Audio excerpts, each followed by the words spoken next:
Welcome back to my YouTube channel Vidya Arohi classes. आज मैं आपको प्रेजेंट परफेक्ट टेंस के बारे में जानकारी दूंगा कि प्रेजेंट परफेक्ट टेंस क्या होता है और उसका पहचान क्या है, उसके ट्रांसलेशंस कैसे करते हैं, इन सारी बातों के बारे में आपको जानकारी दूंगा मैं। तो सबसे पहले हम देखते हैं कि इस टेंस का पहचान क्या है। किसी भी वाक्य के अंत में चुका है, चुकी है, चुके हैं, चुका हूँ, अगर ये चीज़ें आती हैं तो आप ये समझना कि वो सेंटेंस प्रेजेंट परफेक्ट टेंस का है। अथवा इनके अलावा भी आइडेंटिफिकेशन है, जैसे कि या है, ई है, ये हैं, आ हूँ आदि आते हैं। अगर ये भी किसी सेंटेंस के लास्ट में आते हैं तो वो सेंटेंस भी प्रेजेंट परफेक्ट टेंस का होगा। तो देखते हैं कि ट्रांसलेशन का रूल क्या है। ट्रांसलेशन का जो रूल है वो इस तरह से है। I, we, you, they. I means मैं, वी मीन्स हम, यू मीन्स तुम, दे मीन्स वे या वे सब। तथा प्लूरल नंबर का मतलब बहुवचन, इनके साथ में सहायक क्रिया जिसे ऑक्सिलरी वर्ब भी कहते हैं, हैव का प्रयोग करते हैं। इनके साथ में हम हैव का प्रयोग करते हैं। आई, वी, यू, दे और प्लूरल नंबर के साथ में हैव का प्रयोग करते हैं। ही, शी, इट और सिंगुलर नंबर एक वचन के साथ हैज का प्रयोग करते हैं। तथा सभी सब्जेक्ट्स के साथ में वर्ब की थर्ड फॉर्म का प्रयोग करते हैं। ध्यान से समझना, आई, वी, यू, दे और प्लूरल नंबर अगर आते हैं तो ऑक्सिलरी वर्ब हैव का प्रयोग किया जाता है।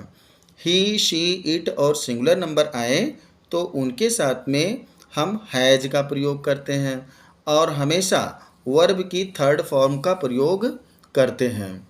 ध्यान से समझना। अब यहाँ पर कुछ ट्रांसलेशंस हैं। ट्रांसलेशन यह है कि वह खा चुका है, वह खा चुका है। वह की इंग्लिश क्या होता है? ही होता है और खाने की इंग्लिश ईट होता है। तो यहाँ पर सेंटेंस बन रहा है ही हैज़ ईटन, क्योंकि ही के साथ में हैज़ लगाना है तो ही हैज़ ईटन।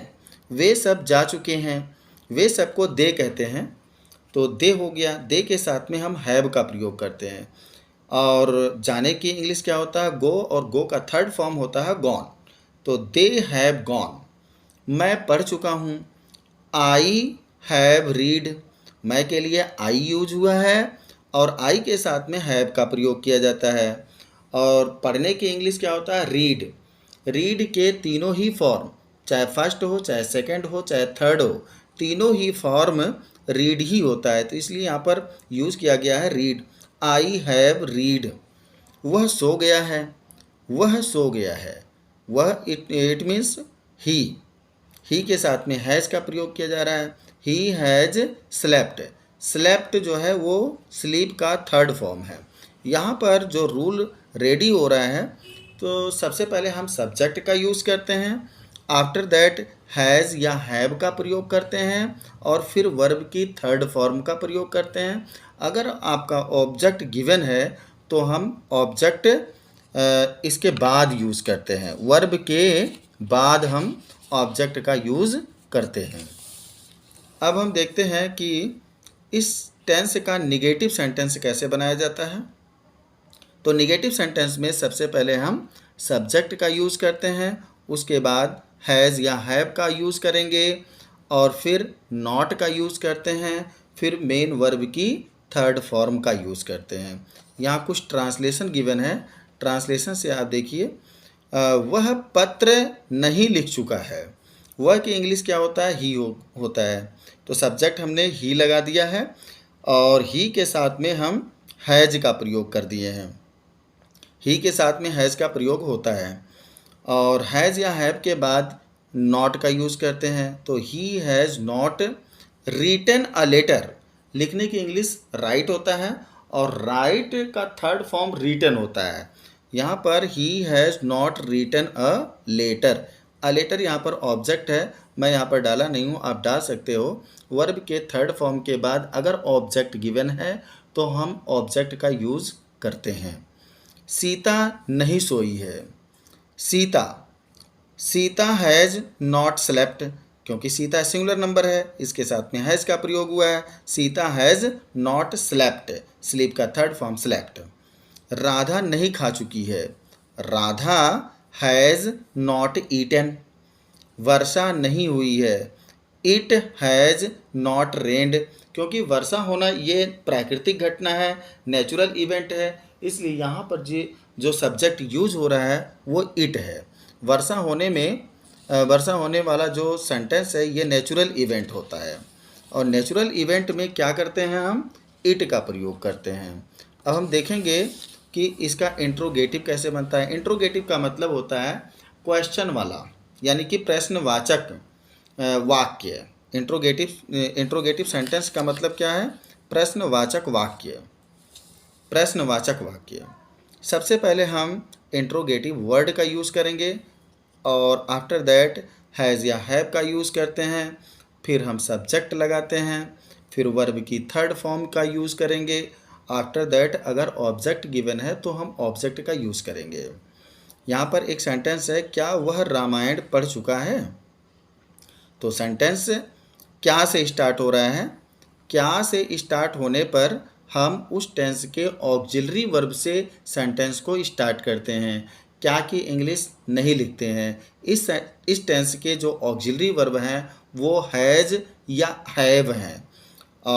यहाँ पर सब्जेक्ट हैव वह है, तो वह के अकॉर्डिंग हम हैज़ का प्रयोग कर रहे हैं।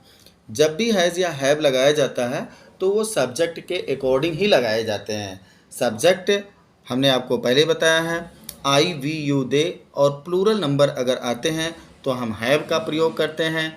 ही शी इट और सिंगुलर नंबर आते हैं तो हैज़ का प्रयोग करते हैं। Has he read the Ramayana, सबसे पहले हैज़ या हैव हो गया, फिर उसके बाद सब्जेक्ट ही हो गया, आफ्टर दैट वर्ब की थर्ड फॉर्म रीड हो गया, और द रामायणा यहाँ पर ऑब्जेक्ट है, इसलिए ऑब्जेक्ट के फॉर्म में लिखा गया है द रामायणा। क्या मोहन बाज़ार गया है, क्या मोहन बाज़ार गया है। Has Mohan gone to market, has Mohan gone to market. क्या तुम आ चुके हो, have you come, have you come. यहाँ पर हैव का यूज किया जा रहा है क्योंकि सब्जेक्ट तुम है, इसलिए हैव लग गया, और हैज़ या हैव के बाद सब्जेक्ट का यूज़ होता है। तो हैव यू आने की इंग्लिश क्या होता है, कम। कम का सेकंड फॉर्म केम और थर्ड फॉर्म कम होता है। तो फर्स्ट और थर्ड दोनों फॉर्म सेम जैसे होते हैं, कम। क्या तुमने चाय पी लिए, क्या तुम चाय पी लिए हो। तो यहाँ पर जो सेंटेंस है बनेगा, have you taken T. Have auxiliary verb है, उसके बाद सब्जेक्ट यू है, टेकन टी चाय पीने के लिए टेक टी का ही यूज किया जाता है, टेक का थर्ड फॉर्म टेकन होता है। आफ्टर दैट लास्ट पॉइंट आपका बच रहा है negative interrogative sentence. Negative interrogative sentence, what is the meaning of negative interrogative sentence. Negative interrogative sentence वह सेंटेंस होता है जिसमें नेगेटिव भी हो और इंट्रोगेटिव भी हो।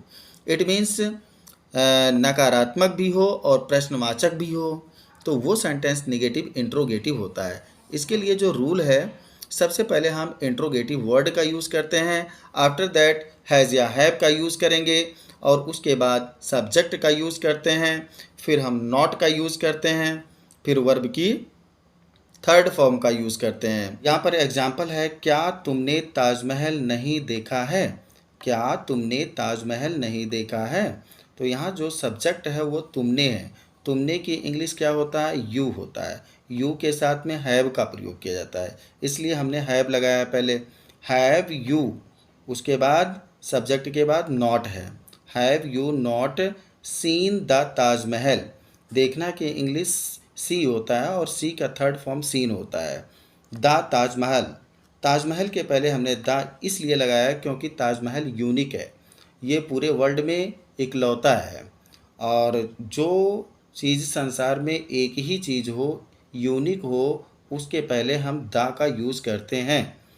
और नेक्स्ट सेंटेंस है, क्या सूरज नहीं निकला है, क्या सूरज नहीं निकला है।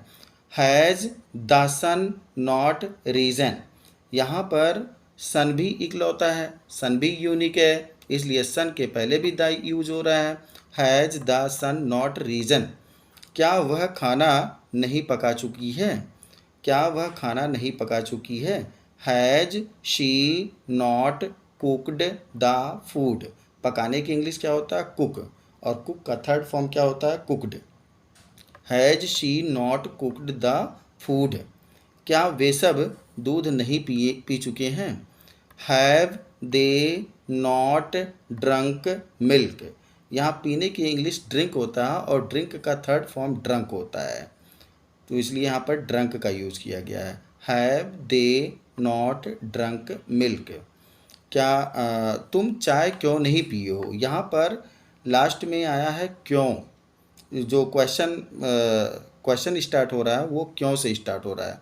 यहाँ पर हमें क्यों की इंग्लिश लिखना ही होगा, इसलिए हमने लिखा है why have you not taken T. सबसे पहले interrogative word, after that has या हैव लगाते हैं, फिर सब्जेक्ट लगाते हैं, फिर नॉट लगाते हैं, और नॉट के बाद अगर नॉट के बाद वर्ब की थर्ड फॉर्म लगाते हैं। ऑब्जेक्ट गिवन होता है तो ऑब्जेक्ट लिखते हैं, यहाँ पर टी ऑब्जेक्ट है, तो यहाँ सेंटेंस बन रहा है why have you not taken T.